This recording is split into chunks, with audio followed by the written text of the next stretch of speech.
Welcome, everyone, to the only show in the universe dedicated to the Pittsburgh Maulers. Hammer time. I am joined by my co-host, my partner in crime, the wheeling and dealing himself, the kiss stealing, wheeling and dealing, Pittsburgh Homer, Blue It lover, Alex. What's going on, man? Hey, I'm doing great. And you got the Blue It plug out of the way very early in the show. Good job. You beat me to it. That's what I was thinking while I was actually saying. I was like, I gotta mix in Chris Blewett here. But. You did it. We made a. He's probably still licking his wounds a little bit after that backyard brawl last night. Boy, that was tough. It was. College football was fun yesterday. Yeah, way until 1 o'clock in the morning on the East Coast, even with Colorado and everything. That was a good matchup. 2:20 a.m. for me when I finally called it a night. I'm not going to do that again anytime soon, but I did stay up for the end of that Colorado State game. What a finish. See, I fell asleep. That's the reason why I didn't know it even went to 2 o'clock. I just knew it was after midnight. I stayed up to about 1. So I won't do it again anytime soon. I was dragging today. I'm not going to lie to you. It was a great finish. It was a great finish. I see you got your purple and orange today.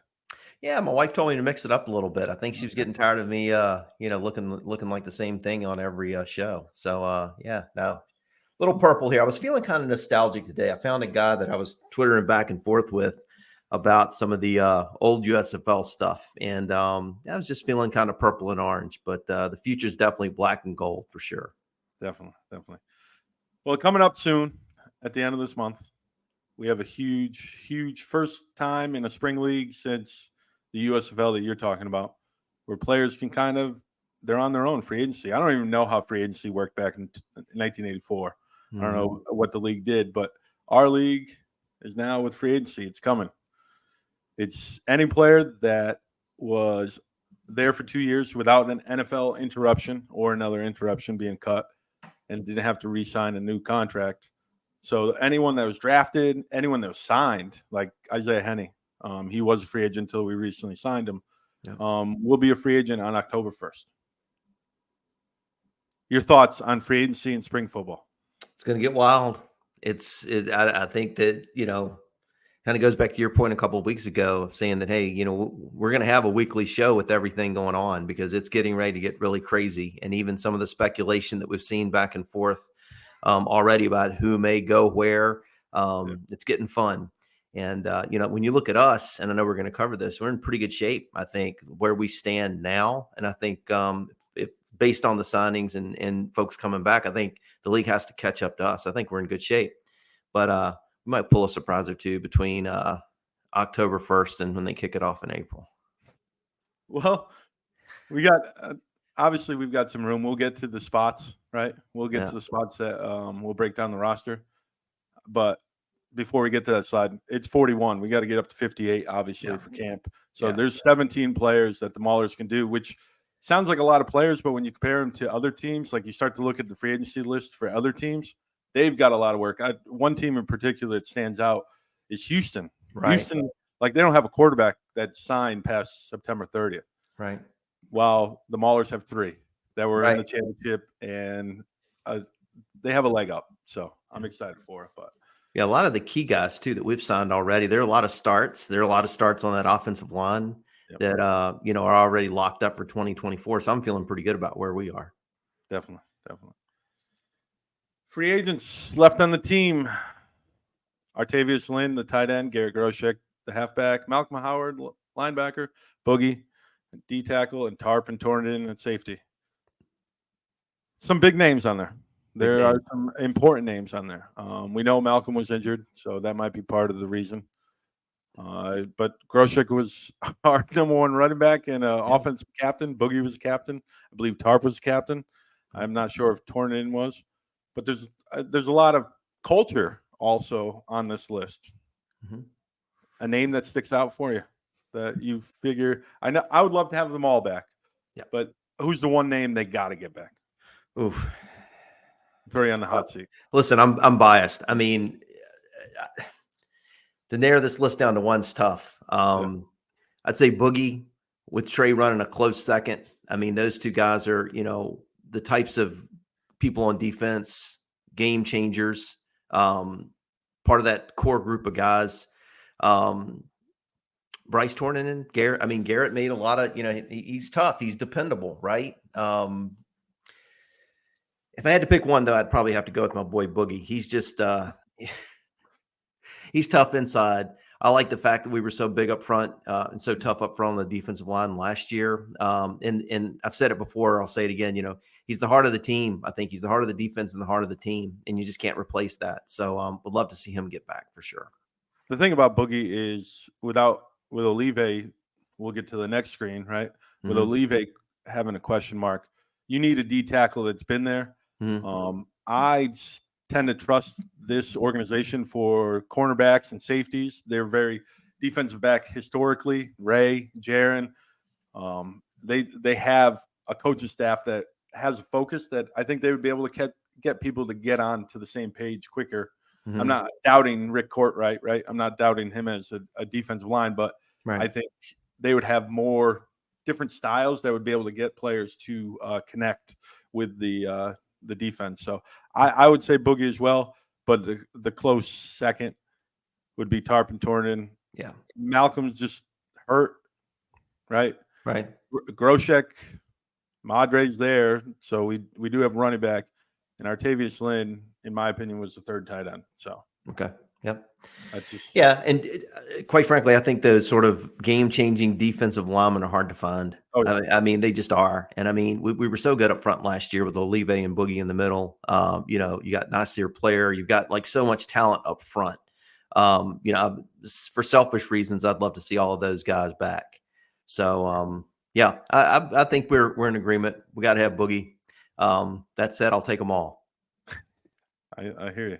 Hey, one thing that strikes me though about that free agents list, look how small it is.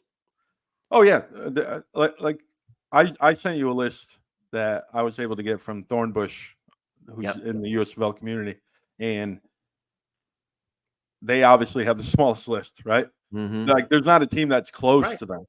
And like I said, Houston, they've got all three quarterbacks. New Orleans, they've got basically their whole team.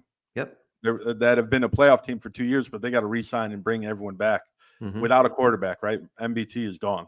Mm-hmm. Birmingham, obviously, they all went to the NFL, so they got a bunch of free agents. I know they're bringing back some guys like Tillman and JoJo Tillery, which are good, but they got to replace the MVP. Mm-hmm. Memphis seems to be kind of like Pittsburgh light. They're bringing a lot of guys back. Michigan's bringing some guys back, but they've got some free agents. So we can go through this list all the way through. I just know that we are set the best.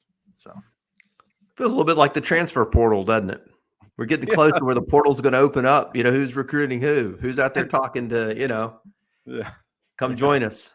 I see a lot of noise about come join Birmingham. Those guys well, you saw Stribling with the eyes about trying to send a message to Jay Marlin. You even got Scott Flanick, who's on the tweet. I saw that. Yeah, it was like, hey, give him my number. I think all the coaches, there's one staff particularly, if you follow me on Twitter, that might be in the gray area, right? Let's say. And I've had a few players contact me and let me know this.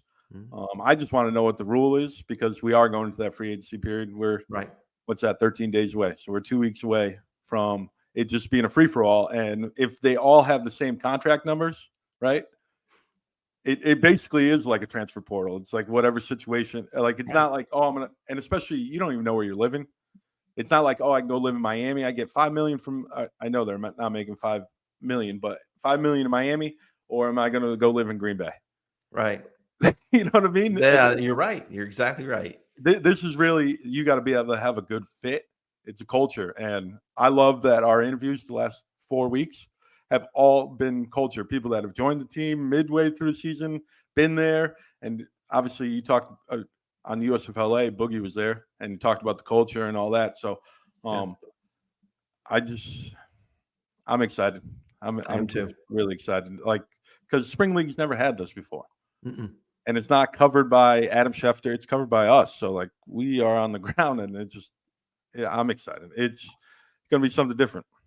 It's going to be crazy. And we got to replace these three guys, right? As of right now. Obviously, we know the news that all three are not in the NFL. Carlo Kemp, you could throw on this list, right? Yeah. You really could. Some guy Yeah. that's been in the system. Yep. I guess you could Ramirez. You could throw him on the kicker. Faboni's still in there. I'm just trying to think of the older guys. Farms is still on the practice squad with the Patriots, correct? Yep. Yeah. Last I saw. Yeah. So you got some guys, some options. Well, you got to think that there are conversations going on, right, with these three. Yeah. With the Maulers, obviously given time to see what shakes out. I mean, the NFL is a long season, so there could still be an opportunity for these guys to land and end up someplace. I'd really let's see what happens. But who's to say we can't get all three back? You know, it's crazy. I was just thinking this. They all kind of went to like the deepest positions. Like the Eagles' defensive line is so stacked. Olive, Gilbert, the secondary for the Dolphins pretty good. Linebackers, obviously, at 49ers. Like they all went to difficult situations, make camps, and maybe they are, if an injury or away, really, in a call back. So, yeah, you definitely called it with Olive, though. I remember when you got signed, you said, "Hey, he's walking into a crowded room," and you were 100% spot on there. I mean, it's a tough road to hoe with these guys. And then I wonder too, like with Mark, but he got injured, right? Yeah, so I mean, what if he had a full preseason? And then the thing with Tez, I didn't get to see a lot of the 49er preseason games, but did he get a fair shake? Did he get enough of a look? That's a rhetorical question, I guess. I can't say for sure, but I mean, I certainly, was surprised that he didn't stick. But how much of a look did he get? That'd be the question. Did he get a fair shake? I would love to have all three of these guys back. First of all, me too. Because you're talking about the best cornerback, the best linebacker, and one of the best D tackles. Yep. And then you add the Boogie and the other ones on the previous screen, and hello, like it's not like they're 34 and they're going to hit that cliff. Right. They're still in the prime, so all of them. Absolutely.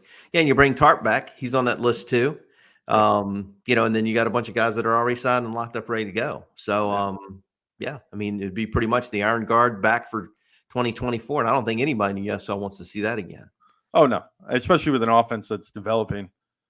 Like Troy, like all the players say they knew that the first part of the season was going to be rough. It was basically preseason. Like you don't get a preseason game. Quarterbacks just getting there. They've been there for 4 weeks, really working with the guys. Yes, I know they may have played with them in high school like Troy did with Trey, but he still has to worry about the other guys on the roster. That's right. Developing that chemistry, and it's been a while since high school. Troy's 27 years old. You know what I mean? That's 10 years ago. So, and then you get thrown into it, and now you got live game. You're playing against the Breakers and the Generals, who are tough, and it just started going, and then it started clicking, and the team got better. And if you saw Leon Johnson's tweet today or yesterday, they ran for over 100 yards the last 5 games of the season. Wow. Yeah. As a team. They and in the championship game, it was 98 yards. So you got an offensive line that's kind of gelling. Yep. And it just, I don't know, man.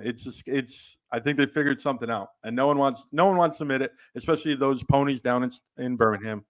They want to whine about everything that anyone ever says that's not all bowed down to Alex Magoo. Magoo was great. They won. They deserve the championship.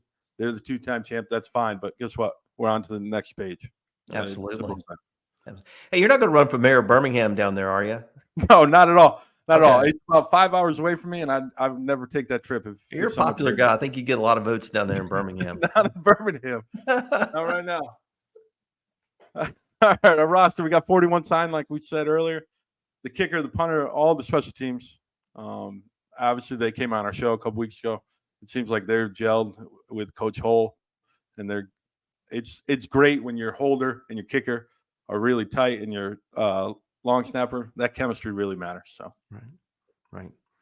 And then defense, you got 6 defensive line, 2 linebackers, and 9 DBs.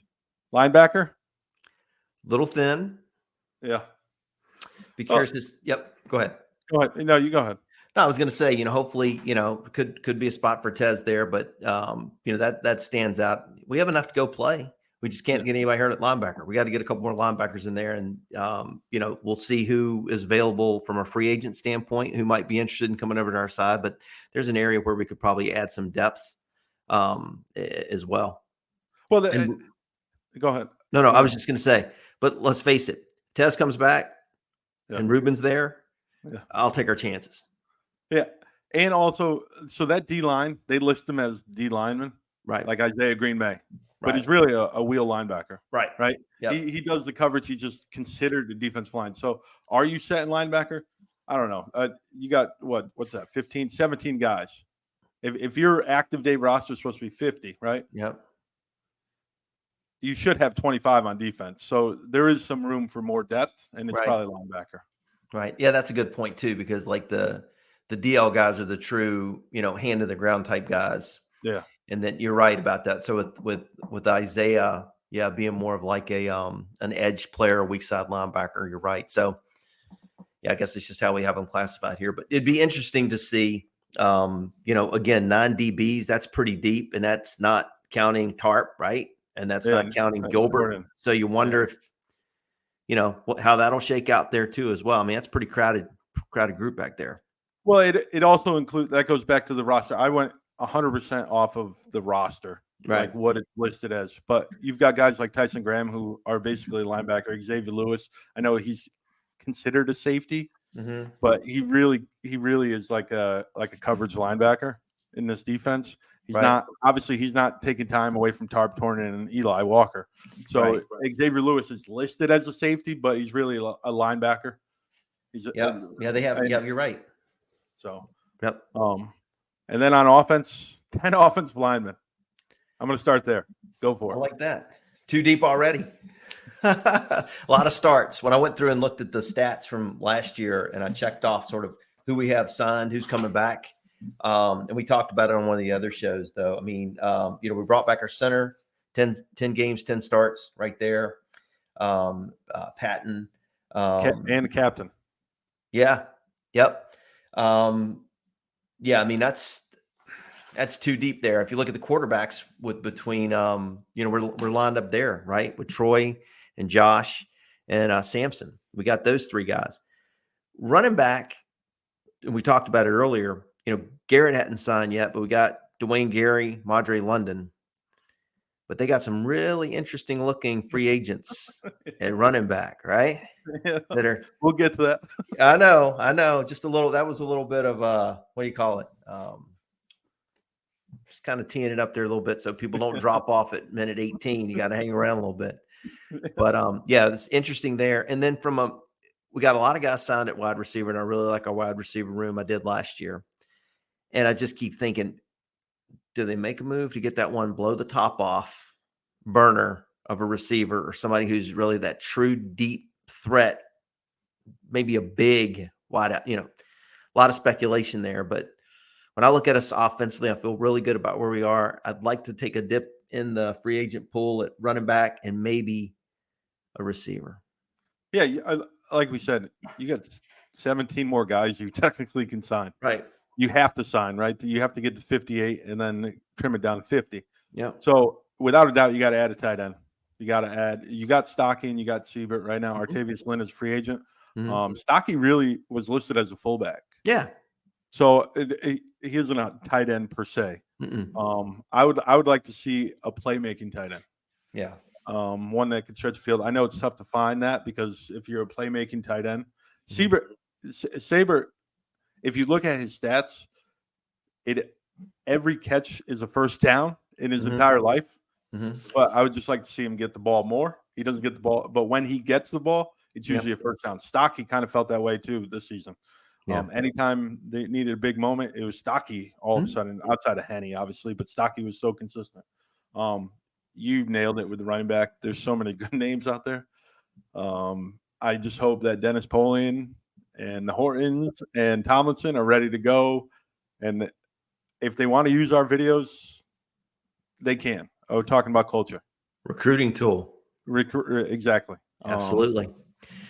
On that slide, though, when you look at kicker, punter, long snapper, everybody's locked up. I mean, I think that, we had both Mingle and Blewett on the show a couple of weeks ago. And, when they talk about Loving Good and they talk about the timing and the work that they put in together, we also can't look past that at all. That's huge. Having those guys locked up for another year, It was a smooth operation last year. The kicking game overall was great after Chris joined. Matt Mingle was phenomenal all year long. Having those guys already solidified is huge going into next year. And on the previous slide, we were talking about replacing Mark Gilbert. Mm-hmm. A name that I would like to kind of pay attention to is Keith Gibson replacing Gilbert per se. Yep. But that number 2 corner has to kind of step up. Trey Wortham, Philando Jordan. Philando Jordan's the one that I'd like because he came in real late. They signed him. He was a draft pick. He came in late, but he was starting to get snaps. And that stood out to me because they had guys like Sadavan Gray and Kirk and other DB Elmore, right? But all of a sudden now Jordan is out there as almost your nickel back, dime back, dime corner playing, and that tells me that he impressed some eyes. Somebody likes him. Yeah, so I just feel like Philando Jordan might be that name if you can't get Gilbert back. Obviously, we would love to have Mark Gilbert back. He's the best corner in the league. But if you can't get that, Keith Gibson can kind of slide. Gibson wasn't I really think he should have got top 50 consideration. And then maybe not make it, but you should at least think of his name. Right. And then Philando Jordan is a name, and I love all the guys. Yeah. But Philando Jordan, for some reason, I remember seeing the name Jordan, and I was like, "Oh, he's out there!" Like I didn't pick up the roster move. Right. And all of a sudden, he's out there and he's assisting on a tackle or he's near the ball, and I'm like, "Oh, all right." So that's someone to watch out for. And Philando's one that you can like too because we drafted him. He's one of those that's truly homegrown, right? Yeah, that's pretty good. So, are you saying Philando Jordan is going to be your version of my Chris Blewett? Maybe. I just I can't pick favorites here. Obviously, Boogie is the mayor in my eyes, and then you got guys like Mangle who are great. He's great. Philando, I have not been able to talk to yet, so you got to at least talk to Chris Blewett. So yeah, all right. Well, we'll work on that then. Maybe. So the free agents will start on the offensive side. We just talked about the positions that we need. Here's some names. I just went through the list. Obviously, this is not every name. Running back. You said we need running back. It seems like there's 2, a couple 3. So who do you like? Your take on the running backs. Go for it. I've always been a Mark Thompson fan, huge Mark Thompson fan, and the same thing with Reggie Corbin. Just a tremendous player at Michigan. Trey Williams even, but boy, Mark Williams back there or Reggie Corbin with Madre, Dwayne, maybe even Garrett would see. But either one of those two guys, they're the game-breaking type backs that I think could really add a lot to this offense. And I think at times last year, and the running game got better as the year went on, right? Like you pointed out. I still like those home run backs, right? And I would love to see Reggie Corbin or Mark Thompson or one of those guys running behind a revamped line coming back in year 2, right? Yeah. That'd be tough. How about you? If we had a list 1, 2, and 3, give me your list. Mark, Reggie, Trey. Mark, Reggie, Trey. All right. My list is Reggie, Trey, Mark. Oh, Mark is my third. Culture. We talk about culture all the time, right? Okay. Mark Thompson is already out there looking for eyeballs, talking about himself. He wished he could play quarterback. He's talking about going to Birmingham or teaming up in Birmingham and tagging Sloter and all this kind of stuff. He's an attention seeker. Interesting. We talk about with Mangle, Sue Hillman, everyone that comes on here talks about culture and fitting, and it's not about it's a family kind of thing. Mark Thompson doesn't fit that, in my opinion. He just doesn't. Is he talented? Yeah, he's talented. Obviously, he legit beat the Maulers by himself, right? Those 2 runs, really. Right. Trey Williams, yes, he went publicly. He was frustrated, but he was quiet the entire season. At the end of the season, he was like, I need out of here. Right. Season 1, he was good. Yeah. But he's not looking for attention still, so it might have been just a frustration. Reggie Corbin is the guy. Reggie Corbin, in my opinion, is number 1 free agent in this entire league. Reggie Corbin was awesome year 1 with Paxton Lynch, right? Right. And Shea Patterson. He was awesome. people say he took a step back this year, but his numbers, if you look at it, all-purpose yards were actually better. Yep. But we just got used to him and just give him the damn ball, right?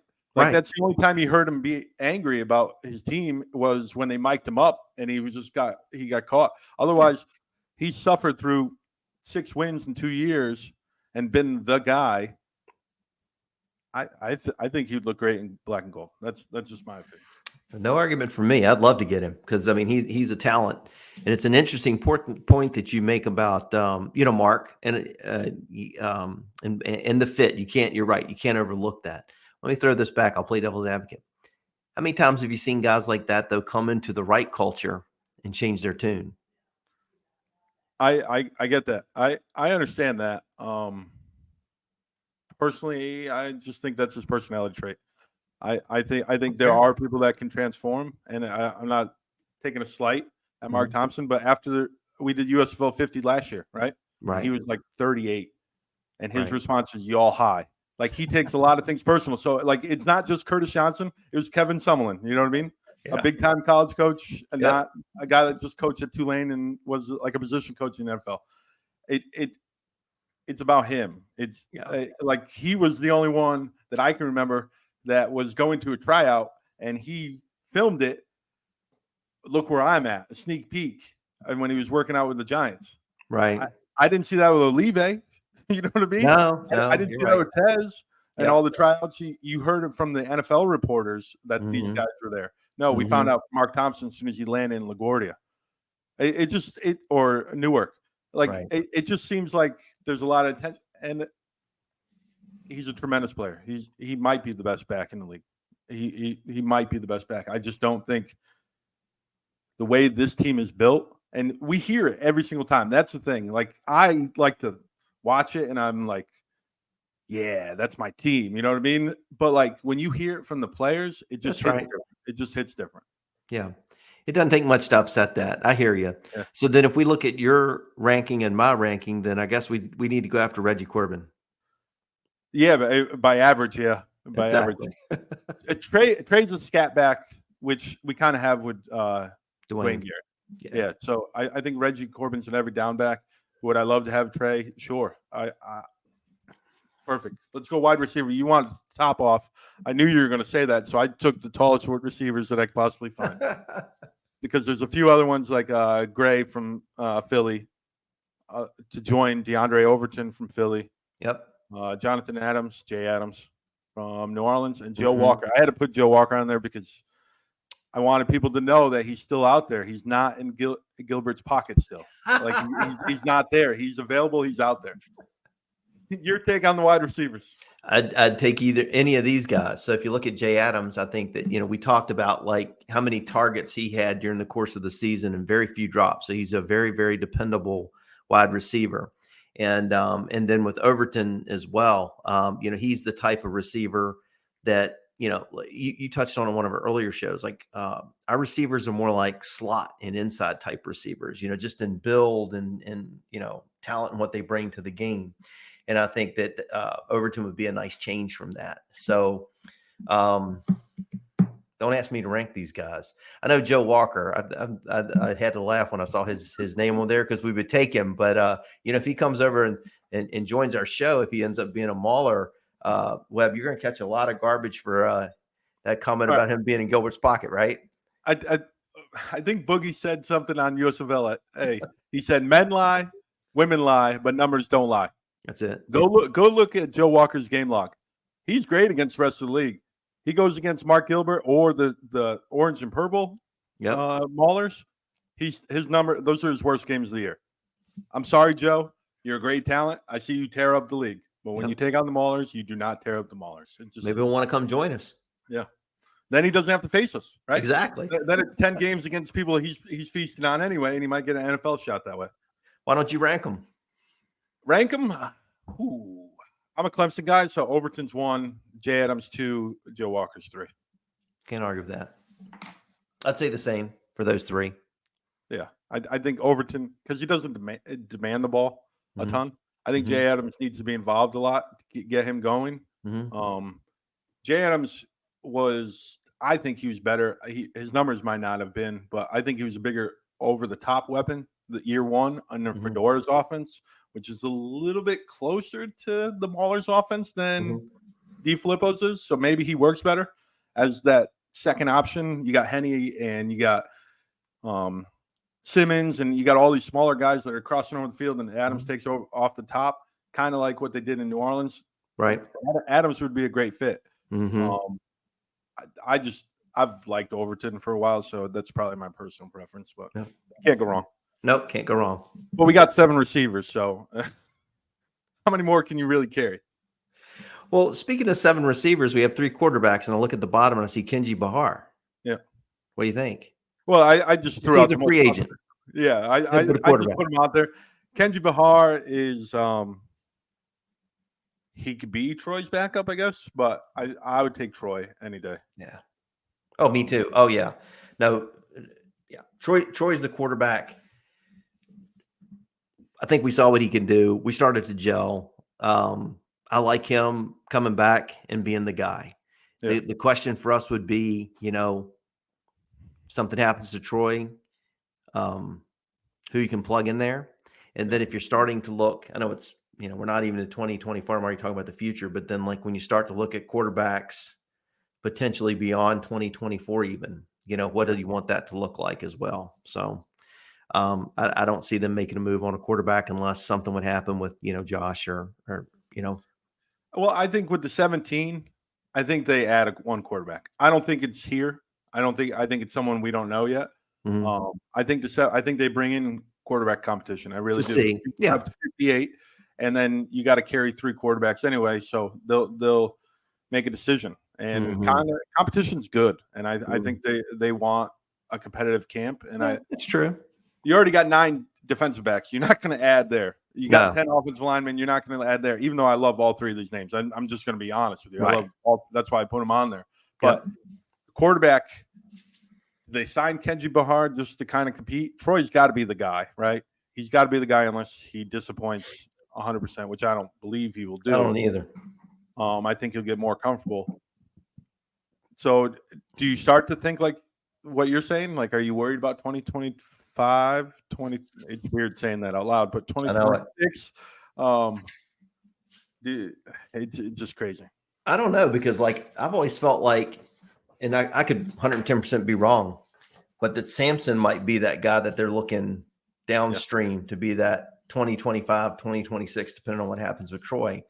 So I'm thinking if they went out and got another quarterback, are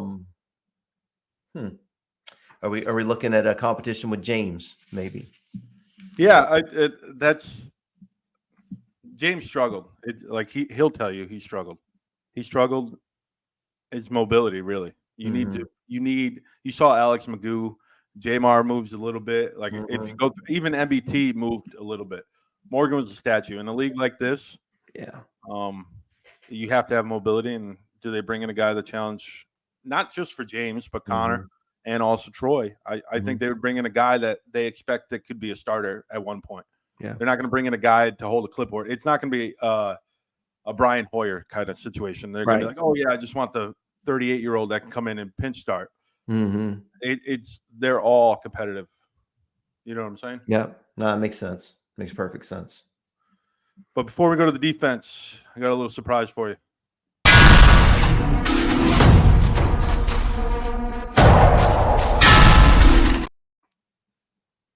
Drop the hammer with Alex today. and I'm going to do the Pittsburgh trivia. Oh my gosh! Talk about you turncoat. I don't think we did drop the hammer the first. I've never done it before. Okay. We're making a movie by yourself. Who is starring as Webb as the co-host? Because obviously this part would be in your life. Who's starring as me? No, as Webb. As me. Oh, who's starring as you? Yeah. Got to be goofy looking. I was gonna take it easy on you, but now that you said that, who would star as Webb? Probably Dwayne Johnson, The Rock. It would be Boogie. It'd be Boogie. He's too busy doing Peloton commercials. He wouldn't have time.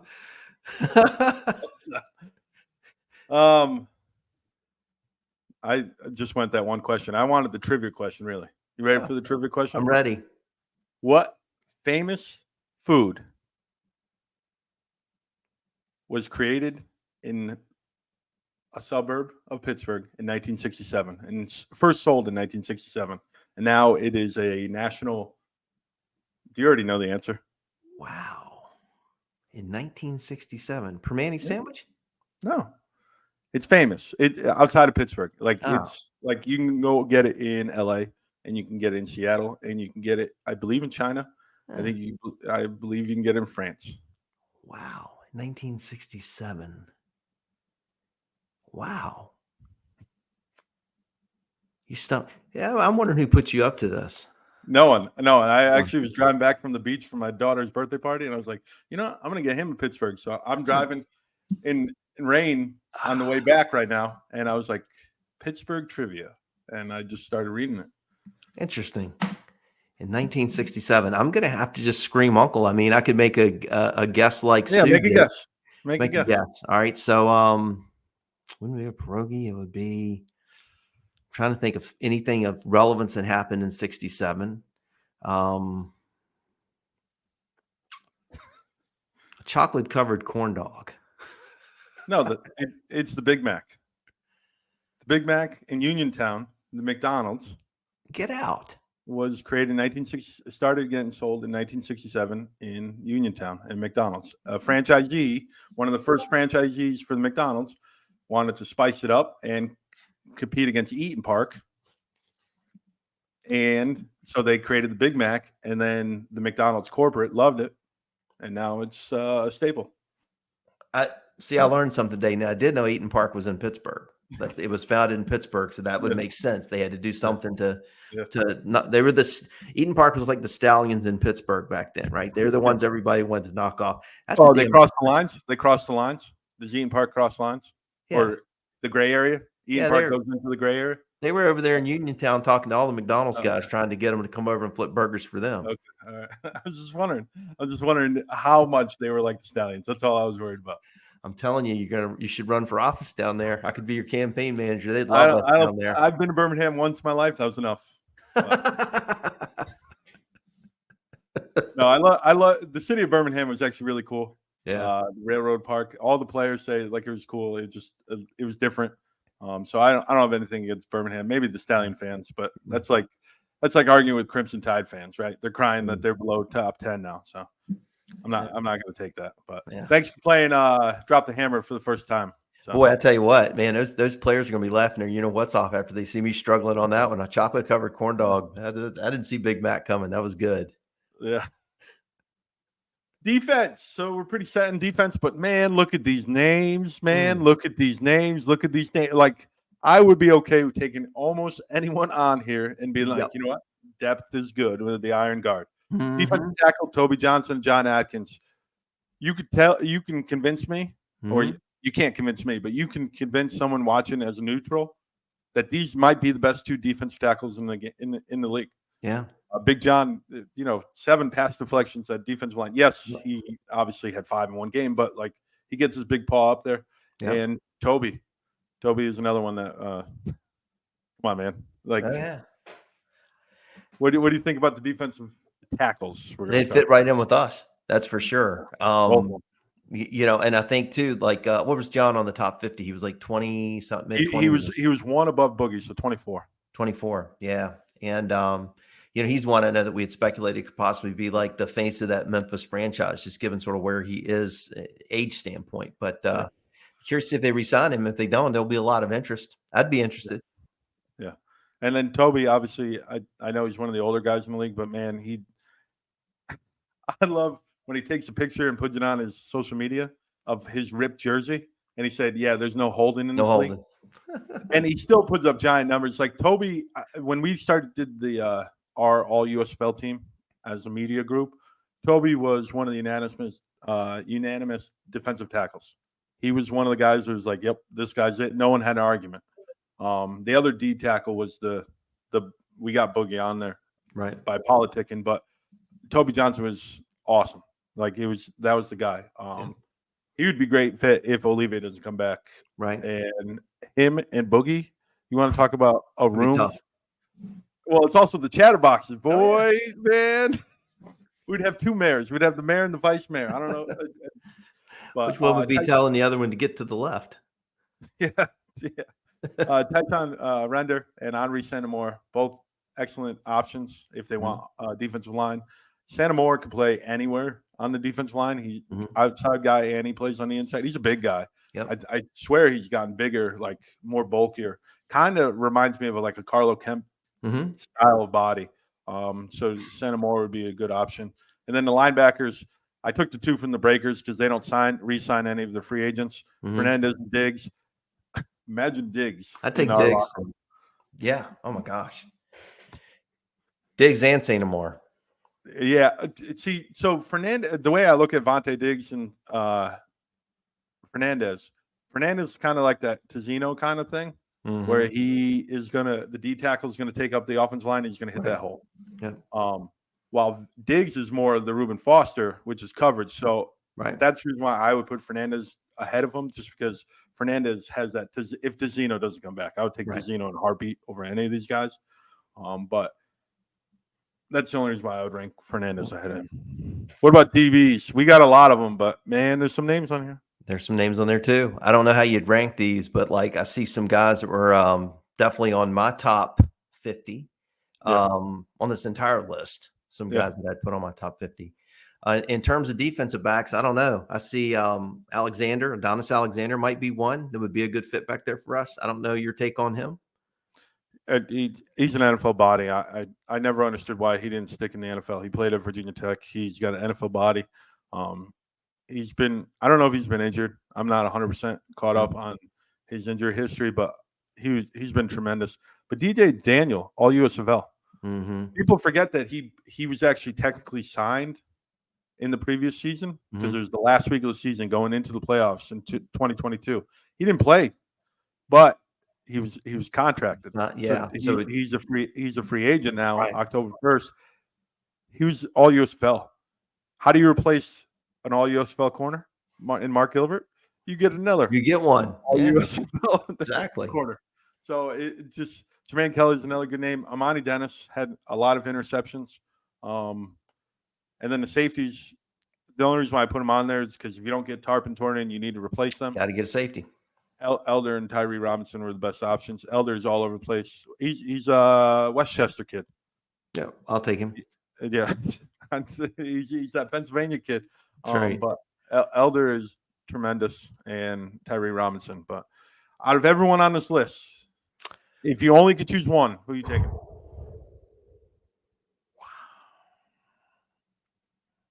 You're the Pittsburgh Maulers. You're not starting a fantasy team. It's interesting because like I know we're deep in the defensive back room, but you made a good call when you said how do you replace one USFL All-Star? You go get them with another. I'd probably have to go with DJ Daniel based on that alone. See, I would take Toby Johnson because right now you don't have Olive or Boogie. Yeah, we feel pretty good about Boogie though, huh? Well, Boogie said that he would only come back. If he comes back, he's only coming to he's not going anywhere else. So yes, but you need two of them. And how do you replace an NFL caliber Olive? You go get the all USFL Toby Johnson. Right. But if DJ Daniel comes across the hallway in Canton, if he comes across he changes locker rooms, he comes down the hall. Right. I'm perfectly fine with DJ Daniel walking through that door. Absolutely. Let's be honest. Like then we don't talk. Then Fernando can really develop. Like we were talking about earlier, and he can be the nickel back or the dime back or whatever, and he can grow his role, right? DJ's already at that level. Maybe DJ gets an NFL call, and then Fernando slides in because you've got to remember, Fernando was in college a year ago, so it's not like he's 27, 28. And like you said, for the sake of that exercise, you had to pick one, and I had to pick one. Who's to say that the Maulers won't get two? Who's to say that they might not get a Toby Johnson and pick up a DJ Daniel as well, right? So, man, don't tell me with that. And then you go get a Fernandez or a Diggs to go along with Reuben Foster and Iron Guard again for Act 3.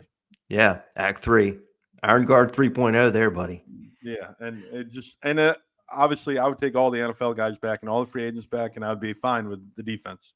Oh yeah, I just want to. That's option number one for me. Everyone just comes back. Yep. Option number two is you replace them with DJ Daniel, Toby Johnson. Yep. And if the NFL guys don't come back. So, Yep. All right, we did another one. We did another one. Dinner.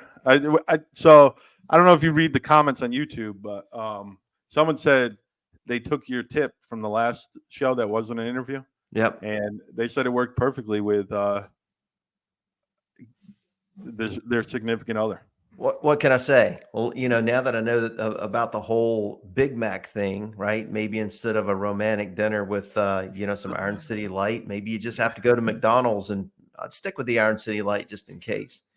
And get it on a widescreen TV. You got to have it all set up though, so that when she comes in, or the significant other comes in, it looks like you put the effort in, right? And then just let them sit back and listen for a while, right? Don't talk. Don't ruin it with a bunch of talk. Just let them take in all things Maulers. Heck, you might even want to replay this show a couple of times so they can get all the Webb's insights. Because he dominated. That man should be a general manager. Zach Potter, if you can hear me, you should be. Zach Potter. We're gonna go Zach Potter again. You got me to say his name. I didn't say his name the whole episode. The last 20 seconds, I'm saying his name. All right, blame it on me. Maybe I can. Zach Potter, if you're watching this, you did a tremendous job.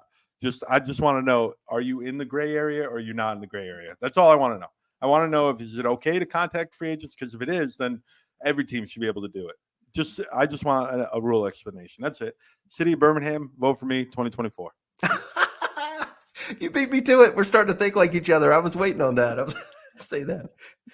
No, but hey, and a belated happy birthday to you, Alex. Oh, thank you. And you know what? Belated happy birthday to your daughter as well. That was super cool when we found that out. What are the chances of that happening, huh? Yeah. Well, 1 in 365, right? Yeah. Well, that's that's why you are the host of this show. That's why you're the host of this show. It's funny. I got a set of those Topps USFL cards to go along with my Mauler cake, which is pretty cool. Yeah. And I got some money that I can go blow. So I'm waiting for the USFL shop on their 20% off so I can have some more gear to wear on our web show together. But yeah, you saw that. It's been every team except the Maulers, right? Yeah, saving the best for last. Yeah, well, that and also the Stallions, their stock is going down quite a bit, so they got to get rid of their gear before they get stuck with it. They overproduced, obviously. Yeah, should have been 40% off. Hey, but you know what? None of you guys. It should be all in gray. It should be all in gray. All gray. Yeah, their new color is gray because they just like living in the gray area. In the gray area, exactly. You're not going to be able to tell the real effects of this show, though, Webb, since we started doing this together, until probably a few months down the road when you start to look at the pregnancy rates in and around Pittsburgh. That's when you're going to be able to tell that this show is having the impact that it should have, right? Yeah. I guess, hard data. I guess. We had one comment that said it worked, so we'll see. What can I say? We'll do it again next week. Next week, man. Can't wait. Hammer time. Hammer down. Webb out. You can say yours. Alex out.